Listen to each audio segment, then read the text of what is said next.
ఎవరు వస్తే బాగుంటుంది అంటారు? ఎలక్షన్లో ఎవరైతే బాగుండేది అనేది పక్కన పెడితే బడుగు బలహీన వర్గాలకు ఏమి కావాలి అని తెలుసుకున్న సీఎం కావాలని కోరుతున్నాను.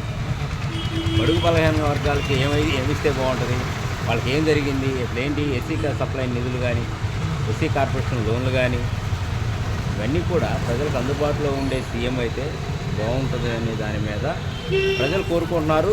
సంఘాల తరఫున మేము కోరుకుంటున్నాము. ప్రజలకు ఇబ్బంది లేకుండా అంటే ఇప్పుడు ఈ రాష్ట్రంలో ఏం జరుగుతూ ఉందంటే ఎవరు టీడీపీ వచ్చినా ఒకసారి టీడీపీ వచ్చేమో మాలలకి వర్గీకరణ అనే వంగతో మాలామాదిగలను విడదీసే పరిస్థితి. సరే వైసీపీని గెలిపించుకున్నాం మేము అనుకుంటే వైసీపీ వాళ్ళేమో వాళ్ళ ప్రవర్తన వాళ్ళదే, వాళ్ళ పనులు వాళ్ళ అసెంబ్లీలో తిట్టుకోవటం ఏంటో ఇదే చేయటమే కానీ ప్రజలకు ఏమి కావాలా అప్పుడు ఆ ఎస్సీలకి ఏమి కావాలని మాట్లాడే పరిస్థితి లేదు.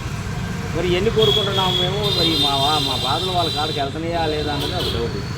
సరే ఏది ఏమైనా మరి ఓటు అనేది వేయాలి కాబట్టి ప్రజలు రేపు దేనికి తీర్పిస్తే వాళ్ళే సీఎం అని మేము అనుకుంటున్నాం. ఇప్పుడు మన వైసీపీ ప్రభుత్వం ఎలా ఉంటుంది?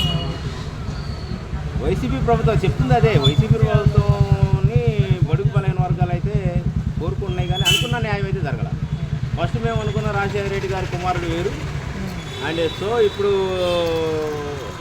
5 సంవత్సరాలు మేము చూసింది పరిపాలన వేరు. అయితే అతను సలహాదారుల వల్ల ఇదయ్యారా, అతనే అలా చేశాడా అన్నది కొంచెం మార్పు చేర్పు జరిగితే వైసీపీ వస్తేనే బాగుంటుంది. మార్పు చేర్పు జరగాలి. మార్పు చేర్పులు అంటే దళితులకు ఏం కావాలని కోరుకోవాలి, దళితులతో మాట్లాడాలి. ఇప్పుడు అంతకుముందు పాదయాత్ర చేసినప్పుడు ఆయన్ని బదాన పెట్టుకొని మోసింది మాలలు. ఈరోజు మాలలు అందరూ కలిసి ఏపీలో మాల శాతం ఓటింగ్ ఎక్కువ కాబట్టి మాలలు ఏం చేశారంటే గెలిపించారు, దగ్గరుండి ఎన్నట్టు గెలిపించారు. ఇప్పుడు వాళ్ళని పలకరించే వాళ్ళు లేరు, ఇప్పుడు పలకరించే పరిస్థితి లేదు. మరి మాలల మీద ఎక్కువ దాడులు జరుగుతున్నాయి, ఇవన్నీ జరుగుతున్నాయి కానీ మరి ఎందుకు జరుగుతున్నాయి ఏంటనే సీఎం చూసుకునే పరిస్థితి లేదు. కాబట్టి మరి ఈ మాలల రేపు అనేది ఎట్లా ఉంటుందో ఏందనేది ఇప్పుడైతే చెప్పలేం. కానీ మరి అది ఆ దళిత ప్రజా సంఘాలతో జగన్మోహన్ రెడ్డి గారు ఒక మీటింగ్ ఏర్పాటు చేస్తే ఎలక్షన్ కోడ్ రాగడానికి చేస్తే బాగుంటుందని మా అభిప్రాయం. జనసేన టీడీపీ రెండు కలిసి వస్తుంది కదా, వాటి గురించి వాళ్ళకి బలం లేదు కాబట్టి వాళ్ళిద్దరు కలుస్తున్నారు, అది వేరే విషయం. వాళ్ళకి ఇప్పుడు బలం పెంచుకోవాలంటే ఇప్పుడు మన మోడీని కూడా కలిపించాడు మరి చంద్రబాబు నాయుడు. అతనికి అది అలవాటు. ఇప్పుడు ఆయన ప్రయత్నం ఆయన చేసుకుంటాడు, ఎందుకంటే గెలవడానికి కావాలి కాబట్టి గెలవడానికి ఎదురు చేస్తున్నాడు. నేను అనేది ఏంటంటే అదే మేము చెప్పేదేమని, అప్పుడు మేము ఆయన ఎందుకు గెలిపించాం, నువ్వు కావాలని ఎందుకు గెలిపించుకున్నావు, నిన్ను ఆయన ఎందుకు ఓడించాం, చంద్రబాబు ఎందుకు ఓడించిన కారణం వేరు, ఆయన చేసిన పనులు అప్పుడు అట్లా.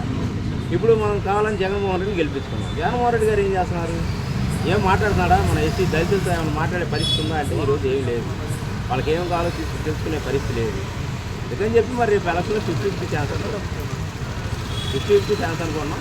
సరే వాళ్ళు కూటమి పెట్టుకుంటున్నారా, వాళ్ళు అంతమంది ఎంతవరకు కలుస్తున్నారా, కలిసి గెలుస్తారా అనేది పక్కన పెట్టి ప్రజలు ఎలా తీర్పిస్తారో చూద్దాం.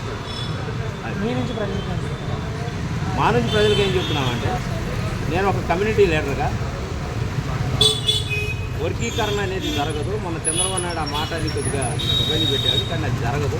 ఆ మాటలకైతే మోసపోవద్దు. కానీ అటున్న మాలలే ఇటున్న మాలలే, అటున్న మాదిగలే ఇటున్న మాదిగలే, రెండు పార్టీలు కొమ్ము కాసేది మాలా మాదిగలే. దయచేసి పార్టీలో చెప్పిన మాటలని తలకాయల పగలు కొట్టుకొని జైలు పాలయ్యి జీవితాలు పోగొట్టుకోకూడదని నా దళిత జాతికి చెప్తున్నా, అది మాలా మాదిగని చెప్తున్నా.